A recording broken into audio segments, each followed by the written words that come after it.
अब foreign invading groups की अगर मैं बात करता हूँ तो हमारे पास फॉरेन इन्वेडिंग ग्रुप्स के कुछ शॉर्टकट्स है जिसको मैं आपके साथ शेयर कर रहा हूँ। वो है जैसे ISP कुशान्स, ठीक है, जो हमारे पास आफ्टर अशोक यानी मुरा उसके मौर्य के बाद, यानी सॉरी मगध में मौर्य के बाद जो हमारे पास फॉरेन इन्वेडिंग ग्रुप्स है, इसमें आई से था इंडो ग्रीक्स, एस से था शाकास, पी से था पार्थियंस। तो आई इंडो ग्रीक्स या बैक्टीरियन ग्रीक्स, एस से शाका डायनेस्टी जो आई थी, पी से पार्थियंस आए थे, ठीक है, और लास्ट में जो आए थे उनका नाम था हमारे पास कुशान। तो ISP कुशान जो थे ये हमारे पास आए थे जब यहाँ पर हमारा मगध एम्पायर जो था वो वीक पड़ गया था, ठीक है। तो मगध और उसके अलावा रीजनल किंगडम्स कौन कौन सी उठी थी? साउथ में हमारे पास पांड्यन किंगडम, चोला किंगडम उठे थे। सेंट्रल में हमारे पास सतवाहना एम्पायर उठा था, ये जो हमारे पास एम्पायर है, this empire is called as Satavahana empire. और सतवाहना एम्पायर की इस तरफ अगर हम देखें तो हमारे पास वेस्टर्न स्ट्रैप स्ट्रैप्स था, स्त्रपास जिसको हम कहते हैं। और यहाँ पर हमारे पास ये फॉरेन इन्वेडिंग ग्रुप यहाँ से आना शुरू हो गए। तो अब हमारे पास सबसे पहले जो आए थे उनका नाम था बैक्टीरियन ग्रीक्स, ठीक है।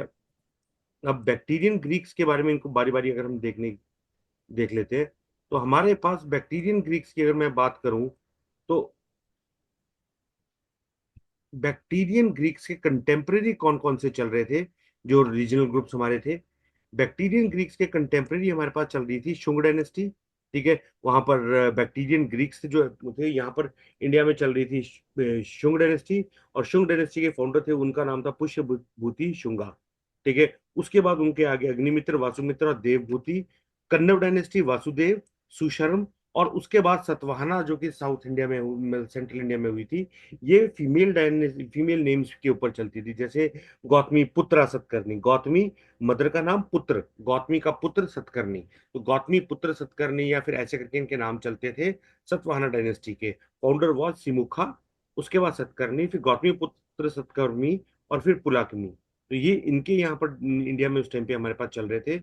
और दूसरी साइड से अब चलता है हमारे पास ISP कुशान, ISP कुशान। आई से इंडो ग्रीक्स, इंडो ग्रीक्स जो थे उनको हम बैक्टीरियन ग्रीक्स भी बोलते थे। उसके बाद आया शाकाज, उसके बाद आए पार्थियंस, और उसके बाद आए कुशान्स। बैक्टीरियंस के जो थे उनका नाम था देमित्रिस, एपोलोडोट्स और मिनेंदर। इनमें से सबसे इंपॉर्टेंट नाम जो याद करने वाला है वो था मिनेंदर या मिलिंद। ये इनका नाम इसलिए इंपॉर्टेंट है क्योंकि he has been mentioned in Buddhism books. और इन्होंने बात की थी कि जो बुद्धिज्म का कंसेप्ट चल रहा है जिसके अंदर मिनिंदर और नागसेन के बीच में इन्होंने बातचीत हुई थी, उसको एक किताब में मेंशन किया है। उस किताब का नाम है मिलिंद पनो। तो वो वहां पर आया। तो उसके बाद आया शाकास। शाकास का पहला मूजे, फिर राजुल, रुद्र दमन। इसमें सबसे इंपॉर्टेंट चीज बंदा है जिसको हमें याद करना है, वो है रुद्र दमन। तो अगर हम देखें तो हमारे पास क्या आ जाता है? हमारे पास एक आ जाता है मिनेंदर, ठीक है। एक आ जाता है हमारे पास रुद्र दमन। पार्थियन इसका एक ही बंदा है जिसको हमें याद करना है, उसका नाम है गोंदो फिरनिस। गोंदो फिरनिस का याद रखना कि ये तब हुआ था जब फर्स्ट सेंचुरी हो गई थी, यानी क्रिश्चियनिटी स्टेब्लिश हो गई थी। और फर्स्ट क्रिश्चियन मिशनरी जो थे वो इन्हीं के टाइम पे आए थे, पार्थियंस के टाइम पे। उसके बाद आया कुशांस। कुशांस की अगर मैं बात करता हूँ तो इसमें सबसे इंपॉर्टेंट इंडिविजुअल जिसकी बात हमें करनी है दैट इज द कनिष्का। तो ISP कुशांस जो हमारा आज का टॉपिक है उसके अंदर हमारे पास क्या आ रहा है? पहला मिनेंदर, ठीक है, जिन्होंने बुक जिनके जिनके ऊपर एक बुक भी लिखी है मिलिंद पनो। उसके बाद Shakas that is the Rudra दमन। उसके बाद पार्थियन गोंदो फिरनिस। और उसके बाद कनिष्क कुषाण रूलर कनिष्क। तो ये जो थे ये हमारे पास आए थे, ठीक है। अब यहां से आगे चलूं मैं अगर, ठीक है, तो हमारे पास आई शुंग डायनेस्टी सबसे पहले, ठीक है, जो उसमें पुष्य भीति शुंग है। तो हमारे पास अभी अगर हम देखें तो फॉरेन इन्वेडिंग ग्रुप्स 185 से कौन कौन से? ISP कुशान। उस टाइम पे इंडिया में आपकी डायनेस्टी डाउनफॉल में थी, कौन सी? मौर्य के बाद शुंग डायनेस्टी। फाउंडर कौन सा था? पुष्य भीति शुंगा, प्योर ब्राह्मण डायनेस्टी। देखो ये जो हमारे पास डायनेस्टी थी जिसकी मैं बात करता हूँ, यहीं पे ही ये जो हमारे पास डायनेस्टीज थी, सबसे पहले हमारे पास थी हरियंक डायनेस्टी। हरियंक डायनेस्टी के आगे हुई शिशुनाग डायनेस्टी। फिर आए नंद। नंद के बाद आए मौर्यस, मौर्य। मौर्य के बाद हमारे पास आए शुंग डायनेस्टी। ठीक है, शुंग के बाद आए हमारे पास कन्नव डायनेस्टी। ठीक है, और शिशु ने मौर्य को शूद्र कहा। अब यहां पर ये जो डायनेस्टीज थी, they were somewhat Kshatriya dynasties, these were somewhat Shudra dynasties. तो ये जो डायनेस्टीज थी, इन डायनेस्टीज को हम कहते हैं सर शूद्र डायनेस्टीज। उसके बाद यहाँ पर जो मौर्य था, अशोक था, अशोक ने एक चीज की थी। अशोक ने सारे के सारे जितने भी ये हिंदुइज्म के अकॉर्डिंग थे, उनको सारों को उन्होंने, अशोक ने बंद करना शुरू कर दिया था। एंड ही इंक्लाइंड हिमसेल्फ, और ही एसोसिएटेड हिमसेल्फ टूवर्ड्स बुद्धिज्म। उसकी वजह से कौन परेशान हुए? उसकी वजह से सबसे ज्यादा परेशान जो हुए वो है हिंदू मान्यता के लोग। तो उन लोगों ने फिर अपनी अगली जो डायनेस्टीज हैं, वो डायनेस्टीज हमारे पास प्योर ब्राह्मणिकल डायनेस्टीज है। तो यहाँ पर अगर हम देखें, शुंग डायनेस्टी और कन्नव डायनेस्टी, ये दोनों की दोनों डायनेस्टी हमारे पास ब्राह्मणिकल डायनेस्टी है। ठीक है, अब इन्हीं को ही हम आगे देख रहे हैं। Now we are into Shunga and Kanva dynasty. Shunga dynasty, founder of the Shunga dynasty कौन था? पुष्यभूति शुंगा। ठीक है, प्योर ब्राह्मण डायनेस्टी। इसके टाइम पे एक इंडिविजुअल था, पुरोहित था, पतंजलि। वो पतंजलि ने जो पुरोहित थे, उन्होंने एक बुक लिखी थी Mahabhashya, very important. They destroyed Sanchi stupa in MP. Stupa जो अंडा वाला कंसेप्ट हमने बात की थी, तो उसको इन्होंने डिस्ट्रॉय किया था। कैपिटल वॉज विदिशा इन मध्य प्रदेश।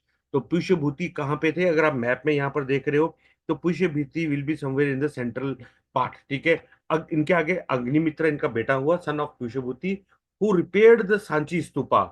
ठीक है, तो एक ने तोड़ा, एक ने उसको रिपेयर किया and increase its height. Vasumitra defeated the Bactrian king Menander. अब यहां से नॉर्थ से अगर हम देख रहे हैं, तो इंडिया में छोटी छोटी डायनेस्टी शुरू हो गई है। चालुक्य, चोलास, सतवाहनास, यहाँ पर सेंटर में आगे भोजास हैं, अवंतीज हैं, और यहाँ पर छोटी छोटी डायनेस्टी चल रही है। लेकिन यहाँ ये अफगानिस्तान वाली साइड से भी हमारे पास अब लोग आना शुरू हो गए। ठीक है, तो वहां से अब हम देखें तो क्या है हमारे पास? साउथ में एक और dynasty, that is Satavahana dynasty. Founder was Simuka, famous ruler was Satakarni. ठीक है, also known as Andhra Satavahanas.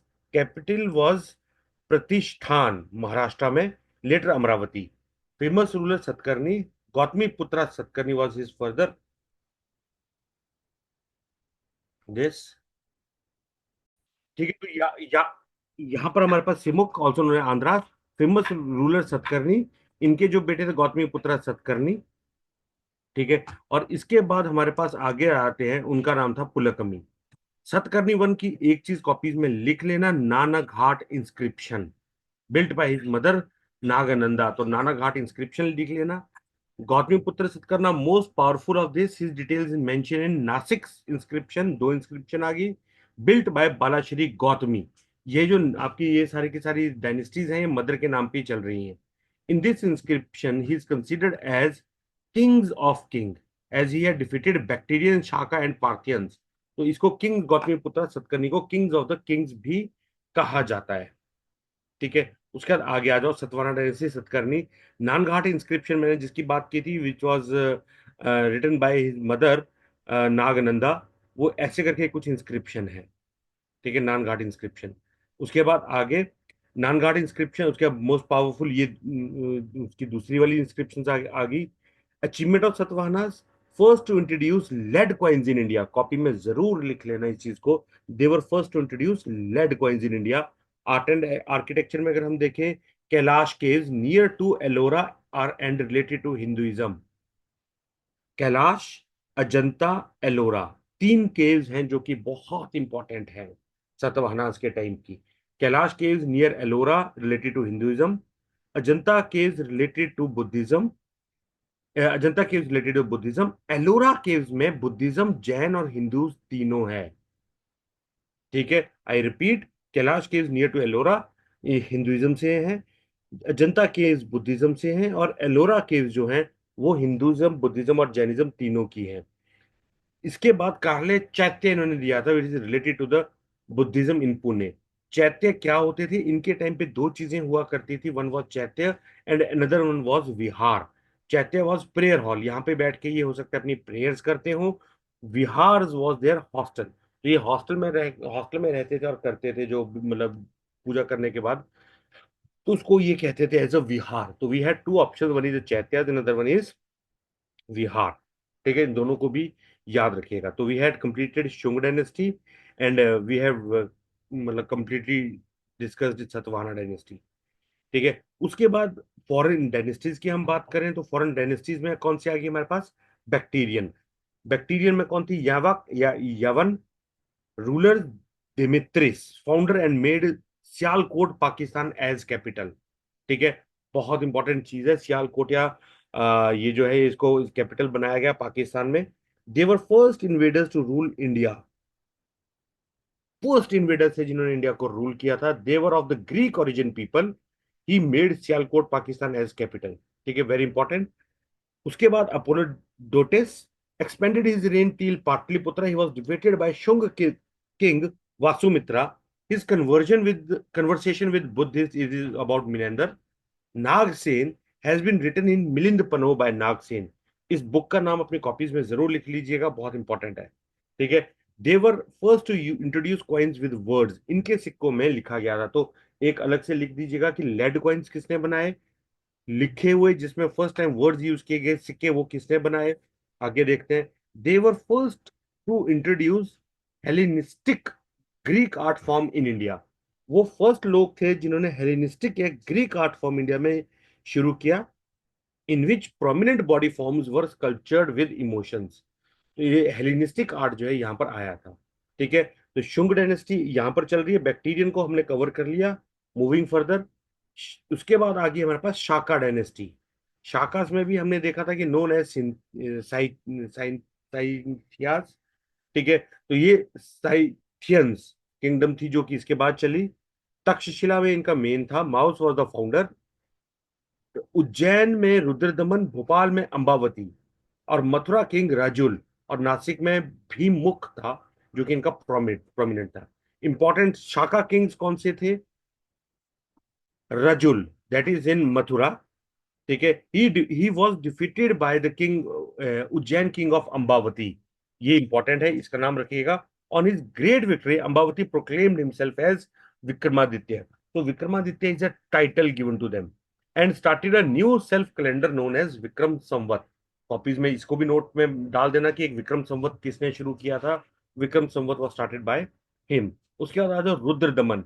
He was the most powerful Saka king. Rudradaman क्यों इंपॉर्टेंट है? Because he built Sudarshan lake near Junagadh. Junagadh के पास सुदर्शन लेक इसने बनाई थी। And this is the only inscription written in Sanskrit. ठीक है, ये भी इंपॉर्टेंट है। तो हमारे पास Shunga dynasty, Bactrian dynasty, Shaka dynasty, ये तीन डायनेस्टी हमारे पास हो गई थी। उसके बाद आ गई पार्थियंस। ईरान से मेन किंग गोंदोफेरनस। अभी ईरान से ये इंडिया की तरफ आ रही है। If you look into the map, तो यहां से ईरान से ही इंडिया की तरफ आ रही है Gondophares. In 52 AD Saint Thomas was the first to introduce Christian religion in India. ठीक है, तो इंडिया की तरफ ये क्रिश्चियन रिलीजन सेंट थॉमस था जो कि लेके आ गया। ठीक है, तो ये पार्थियंस भी हो गए। और लास्ट में हमारे पास आ जाती है फॉरेन वेडिंग ग्रुप में कुशान्स। ठीक है, कुशान्स जो थे, कुशान्स वर, अगर मैं देखूं तो कुशान्स वर, इसके जो फाउंडर थे कुशान्स के, उसका नाम था कडफिसिस। कडफिसिस, ही वाज द फाउंडर। उसके बाद विम कडफिसिस, और लास्ट में कनिष्क। कनिष्क जो था ये हमारी हिस्ट्री का बहुत इंपॉर्टेंट फॉरेन रूलर था जो जिसने इन्वेड किया था। ओरिजिन चाइनीज कहीं ना कहीं इनका ओरिजिन था कुशान्स का। Kanishka was the most powerful. और मुझे अब ये बता दो कनिष्का कहाँ पढ़ा है हमने, अगर किसी को याद हो तो जरूर बताइएगा।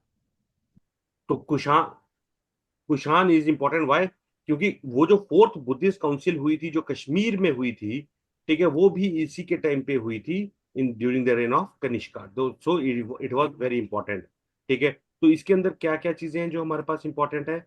कुशान रूलर स्टार्टेड शाका और शक संवत। शाका संवत जो सरकारी कैलेंडर है आपका, वो कुशान ने शुरू किया था इन 78 एडी। तो क्रिश्चियन कैलेंडर और हमारा जो कैलेंडर है उसमें 78 साल का फर्क रहता है। New theory, that is Western Chatrap Singh Taka King, started in 78 AD। ठीक है, कोई दिक्कत नहीं। Religion, he was a follower of Buddhism. He organized fourth Buddhist council in first AD at Kundalgram in J&K.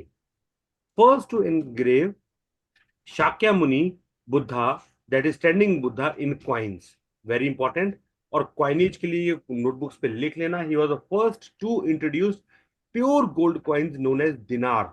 दिनार मतलब 8 ग्राम के और 2 ग्राम के इसने शुरू कर दिए थे। Kushans did not issue silver coins. क्यों? क्योंकि देवर सेंट्रल एशिया से थे, तो सेंट्रल एशिया के उससे इनका डायरेक्ट लिंक था, तो उसकी वजह से ये काफी ज्यादा मतलब खदानें थी, तो उसकी वजह से ये सारे के सारे वहां से प्योर गोल्ड कॉइन इशू कर सकते हैं। हम आगे चलते, तो he was first to introduce gold coin, that is pure gold coin जो थे वो ये लेके आए थे, ठीक है। उसके बाद आगे चले, coinage first introduce pure gold coins. Kushans did not issue silver coins, अमीरी बहुत है यार, ये सिल्वर कॉइन ही नहीं करते थे। कुशान की उसमें कोर्ट में कुछ लोग थे जिनको हमें मेंशन करना बहुत जरूरी बन जाता है। कौन थे? चरक, नागार्जुन, अशोक घोष और वासुमित्रा, 4 लोगों का नाम याद रखिएगा। चरक, चरक ने लिखी थी चरक संहिता आयुर्वेदा का, जिसको हम फाउंडर कहते हैं। नागार्जुन ने लिखी थी माध्यमिक सूत्रा, थ्योरी ऑफ रिलेटिविटी, ठीक है, इनको इंडियन आइंस्टाइन भी कहा जाता है। अश्वघोष Ghosh wrote Buddha Charita, known as Ramayana of Buddhist Buddha. Vasumitra wrote Mahavibhasha Sutra about Buddhism. चारों के चारों का नाम याद रखना, कॉपीज में लिख लेना। आर्ट एंड कल्चर, यहां पर हमारे पास अब देखो, ये आए थे सेंट्रल एशिया से आए थे, तो ये बुद्धा को भी ऐसे ट्रीट करते थे जैसे बुद्धा जो है इनका अपना गॉड है। और जो ग्रीक गॉड होते हैं या ग्रीक का जो पहनावा होता है उसको हम कहते हैं हेलिनिस्टिक आर्ट, ठीक है। ब्लैक एंड ग्रे यूज करते हैं school and stone engraving and sculpturing with prominent shapes and emotions. इसको हम बोलते हैं as a Gandhara school of art. तो this is known as Gandhara school of art, and this is known as Mathura school of art. Mathura school of art में India वाले जो थे वो बुद्धा को बनाने की कोशिश करते थे। तो अगर मैं गंधारा स्कूल ऑफ आर्ट की बात करूं, तो वहां पे ऐसे ड्रेप में पूरा का पूरा बुद्धा की आपको फोटो दिखेगी, ब्लैक एंड ग्रे, उसमें होगा बुद्धा उसको, और इसको हम कहते हैं हेलिनिस्टिक आर्ट, जो आपको ये फोटो दिख रही है, ठीक है, यहाँ पर, ठीक है। और दूसरी साइड मथुरा आर्ट की अगर मैं बात करता हूँ, तो एनग्रेविंग और sculpturing, sculpturing in red sandstone, shapes and emotions were not prominent. So in Mathura school में shapes and emotions were not prominent, but here the shapes and emotions were prominent. तीसरा जो इनका स्कूल चलता है, तो उस school को हम कहते हैं वाईगाई स्कूल। तो अभी तो हमारे सिर्फ 2 स्कूल्स पढ़ने हैं, गंधार स्कूल, मथुरा स्कूल। तो ये दोनों स्कूल जो थे वो बुद्धिज्म से इंपॉर्टेंट थे। गंधार स्कूल जो था वो पेशावर में ग्रीक इफेक्ट था। मथुरा स्कूल मथुरा में नेटिव इफेक्ट था। अमरावती या वैगई स्कूल था native effect related to Buddha. ये जो मथुरा स्कूल था, ये बुद्धिज्म, जैनिज्म, ब्राह्मण और वैष्णविज्म यानी हिंदुइज्म के लिए भी इंपॉर्टेंट था। तो आज की क्लास में हमने we have discussed post Mauryans Indian dynasty, Shunga, Kanva and Satavahana dynasties, whereas foreign invading groups ISP Kushans, Indo-Greek, Parthians, Indo-Greek, Shakas, Parthians and Kushans.